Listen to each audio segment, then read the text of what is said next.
உலக புகழ்பெற்ற அவனியாபுரம் ஜல்லிக்கட்டு போட்டியை முன்னிட்டு காளைகளுக்கான மருத்துவ பரிசோதனை நடைபெற்றது.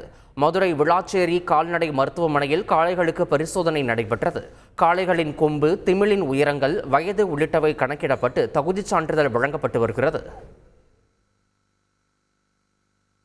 ஜல்லிக்கட்டில் ஆன்லைன் முறை அமலுக்கு வந்தால் பங்கேற்க சிரமமாக உள்ளதாக காளையின் உரிமையாளர்கள் தெரிவித்துள்ளனர். இது ஒரு 6 வாடி அவுத்துட்டேன், நல்லா தான் வரும். அவள் போக்க தான் கிளம்பும், 108 கணக்காக போகும். அவுத்தா சரக்குன்னு ஓடிடுவான். 6-7 வாடி அவுத்துட்டேன். இன்னைக்கு இந்த வருஷம் 2024க்கு ரெடி ஆகி பண்ணி டாக்டர் சர்டிஃபிகேட் வாங்கியிருக்கேன். எல்லாம் வாங்கி இனிமேல் அடைக்கணும். தை 1ஆம் தேதி ரெடி ஆகணும், ஆகிக்கணும்.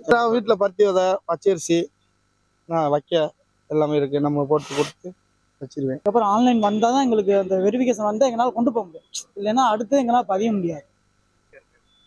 இது சிலது ஈஸியாக இருக்குது, சில நேரம் எங்களுக்கு வெரிஃபிகேஷன் எங்களுக்கு லேட்டாக தான் கிடைக்குது. ஏன்னா விடுபட்ட என்னன்னு வேற சொல்கிறாங்க. அது விடுபட்ட என்னன்னு காமிச்சாலும் அதில் கொண்டு போய் காமிச்சாலுமே எங்களுக்கு அந்த ப்ரூஃப் இல்லைன்னு தான் சொல்கிறாங்க.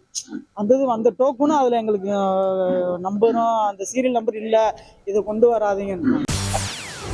செய்திகளை உடனுக்குடன் தெரிந்து கொள்ள உடனே சப்ஸ்கிரைப் பண்ணுங்க.